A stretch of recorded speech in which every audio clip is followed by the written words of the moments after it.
Hello and welcome to Tennis with Evelyn. Well, we've got Wimbledon just around the corner, and I want to talk about the little country in Eastern Europe that punches way above its weight class, and that is Czechia, which used to be the Czechoslovakia and then the Czech Republic. It's a country of only 10 million, just a little over 10 million people, and it's just south of Poland and Germany. And how does this little country create this many great tennis players? And this is just the WTA from 1978 and beyond. And there's a lot of other good players as well. But look at it. Martina Navratilova, 9 Wimbledons. Hannah Mandlikova, she was in a number of Wimbledon finals, won the US Open.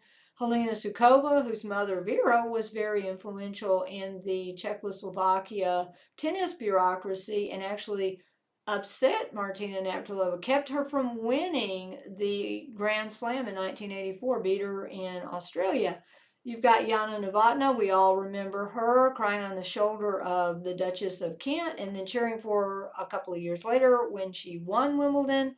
You've got Petra Kvitova, who's won a couple of Wimbledons, who's going to retire later this year. And then you have the winner from a couple of years ago, Marketa Vondroušková, and last year's winner, Barbara Krejcikova. Wow, that's a lot of winning and a lot of winning at Wimbledon. And how does a little country like this create so many superstars? And I think it's the culture. They've always been an athletic people and they've had examples. Drobny during the 40s and into the 50s, he did become an Egyptian citizen. You've seen that already with a couple of other, I guess, what you call defections, and that is kind of a theme. Sometimes the players do leave for various reasons. There's been a lot of political upheaval, as you can imagine, from World War II to the 1968 uprising to the end of the Soviet Union, etc. Seems to be a lot more stable now, but they have always had a culture of great players. They had Jan Kodish, and Martina Navratilova mentions in her book the George Parma story where she goes to Prague and he looks like this beautiful god to her, and he is a great teacher.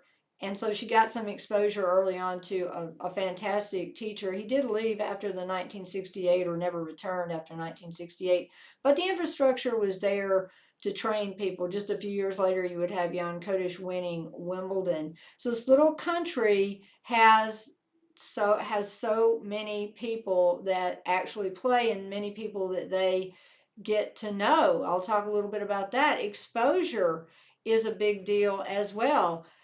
Barbora Krejcikova talks about when she went to and knocked on the door of Yana Novotna's house and asked her if she would help her, mentor her. I don't know of anybody, I'm not aware of any United States player that I could go up to. I guess I could go up to, hi Coco, would you come out here and kind of mentor me and show me how to hit those great ground strokes? I don't think I'm going to get that far. So they just, it's just a small country. They may know each other. That's one of the benefits of it.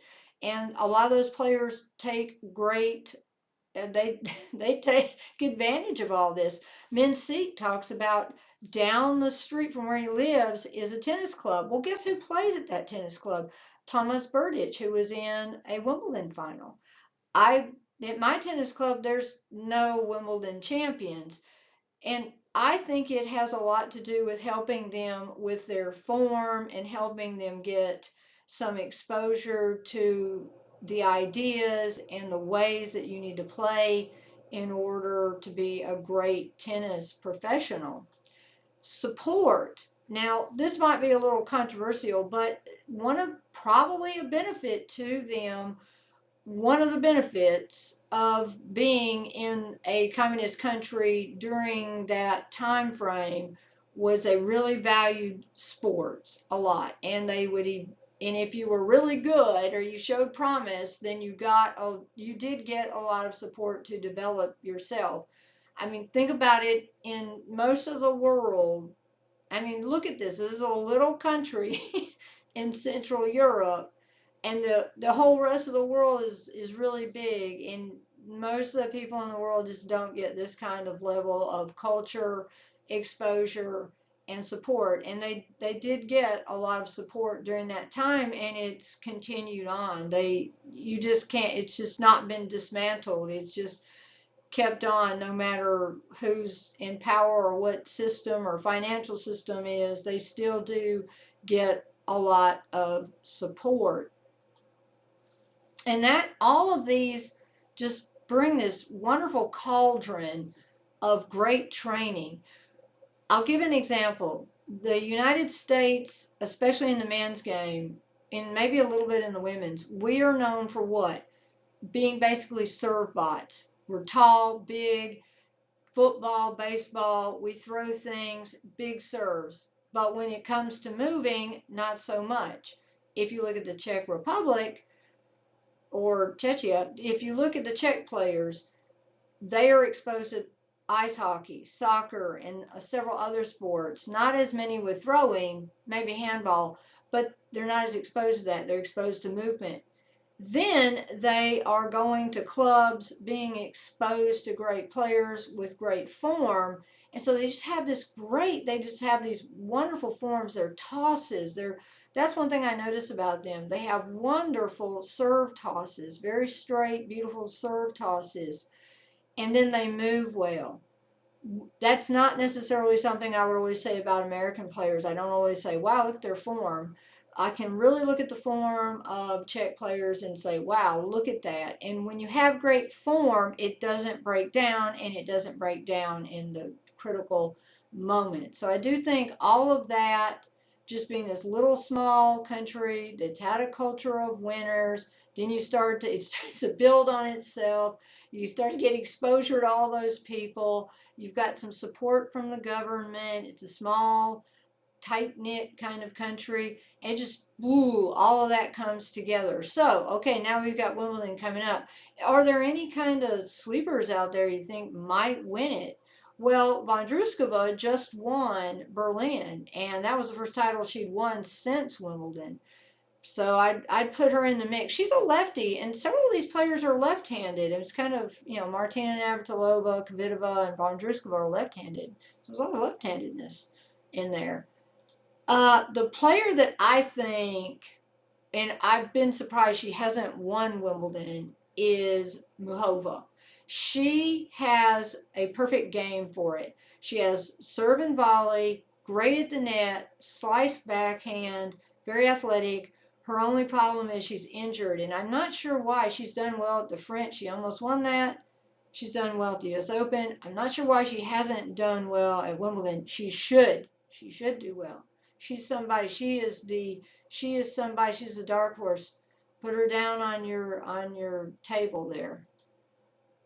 Linda Noskova, because she's Czech, I'm putting her in this. I don't know whether or not I would say that she has the most Wimbledon friendly game, but she is a top player, and she did beat Iga Swiatek a couple of years ago at the Australian. She has the talent. Now in doubles, you can always count on Sinikova. Whoever she partners with, it's gonna. I think she was with Taylor Townsend last year. She's just a great player, and have her on your card, so to speak, for doubles, because she is great. That's who I think. Muhova. I'm surprised she hasn't won it, but Krejcikova, I don't think she's been out so much this year, but who knows? I mean, might come back and win it again. But that's what I see, and that's where we might have some interesting upset winners again of Wimbledon. Hey, if you like this, click like, subscribe, and I hope you come back to my channel.